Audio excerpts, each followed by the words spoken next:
శివుడు ఎంత ప్రొటెక్టివ్ అంటే, నీకు ఎవడో ఒక శత్రువు ఉన్నాడు, వాడు నిన్ను చూసి ఓరవలేకపోతున్నాడు, ఎప్పుడూ నీకేదో ఒక హాని జరగాలి చెయ్యాలి అని చూస్తున్నాడు.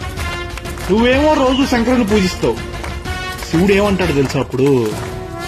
నా ఎగ్జిస్టెన్స్ ని నమ్మి నేను ఉన్నానని మనసా వాచా కర్మణ నమ్మి కొలిచే నా భక్తుడికి హాని చేయాలని చూస్తే వాడు తప్పు చేసినా సరే, ఐ మెన్షన్ ఇట్, వాడు తప్పు చేసినా సరే నాకు వదిలే, నువ్వు వేయగలిగిన దానికన్నా పెద్ద శిక్షే వేస్తా. తండ్రిగా నా భక్తుల మీద నాకు ఆ హక్కు ఉంది. అలా కాదని నువ్వు వాడికి హాని చేయాలని చూస్తే ఏదో ఒక రూపంలో వస్తా, ఖచ్చితంగా నిన్ను చంపేస్తా. ఆ చంపడం కూడా అలా ఇలా కాదు, మళ్ళీ ఇంకో జన్మెత్తాలి అన్నప్పుడు నీ ఒంట్లో ఆఖరి రక్తపు కణం కూడా బెదిరి చచ్చేలా చంపుతా అంటాడు శంకరుడు. అంత ప్రొటెక్టివ్ అండ్ అంత ప్రేమ భక్తులంటే. దానికి ఎగ్జాంపుల్ మార్కండేయుడు శివలింగాన్ని పట్టుకుని చంద్రశేఖర పాహిమాం చంద్రశేఖర రక్షమాం అని చంద్రశేఖర అష్టకం పాడితే ధర్మపత్నితో సహా కైలాసం నుంచి పరిగెత్తుకొచ్చి ఆయన చిరంజీవిని చేశాడు.